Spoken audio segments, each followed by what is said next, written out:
বা এই যে মাত্র এই যে এটা হচ্ছে আপনার ঢাকা সেকশন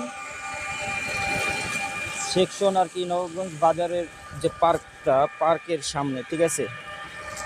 এই যে আমাদের যে বাংলাদেশের যে কি অবস্থা এইটা বুঝতেছি। এই যে অটোওয়ালা, আমি রাস্তার সাইড দিয়ে একেবারে কিনার দিয়া যাইতেছিলাম, কিনার দিয়া সাইকেলটা চালায় যাইতেছিলাম, কিনার দিয়া সাইকেলটা চালায় যাইতাছি, এত সাইড দিয়া যাইতাছি, তারপরও মনে করেন যে অটোওয়ালায় চাপতে চাপতে আমার মাইরা দিছে।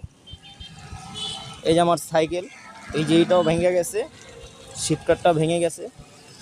আর সাইকেলের টুকটাক কী সমস্যা হয়েছে জানি না, আমার হাত ছিলা গেছে, পুরো হাত ছিলা গেছে। এই যে এখান দিয়ে পইরা এখানে পুরো হাত ছিলা গেছে, এখান দিয়ে পুরো হাত ছিলা গেছে, পাও ছিলছে ভিতরে ভিতরে জানি না কি অবস্থা। তো ভাই এই যে আমাদের যে বাংলাদেশ অটো, এই অটো রিক্সাগুলারে যে কি বলুম, অটো রিক্সাগুলারে যে কি বলুম, ওরে আমি মারলাম না। ও যখন আমারে বাজায় দিছে আমি তো পুড়ে গেছি, আমার হাত পা তো ছিলছে।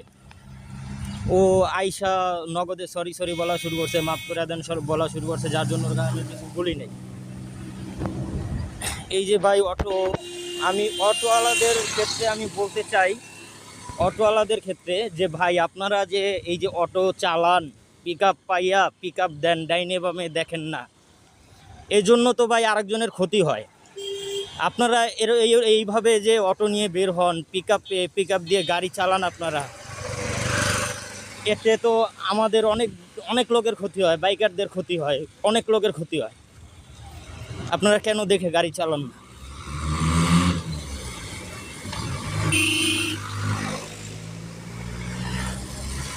এই যে আজকে বাজায় দিছে, সরি বললেই কি সব সমাধান হয়ে যায়?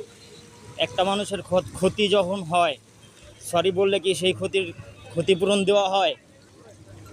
সাপোজ আমার অল্প একটু হয়েছে, আমি ওকে ছেড়ে দিছি, কিন্তু যদি আমার বড় কিছু হতো তখন আমি কি করতাম?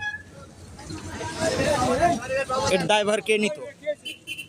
তারপরে যে সেকশন অটো থামায় রাখে, অটো স্ট্যান্ড, এই স্ট্যান্ডের যে কি একটা অবস্থা, এটা কারো কি চোখে পড়ে? কেউ কি এগুলো দেখে? পুরো রাস্তা ব্লক করে রেখে দেয়, পুরো রাস্তা সেকশনে ব্লক করে রেখে দেয়।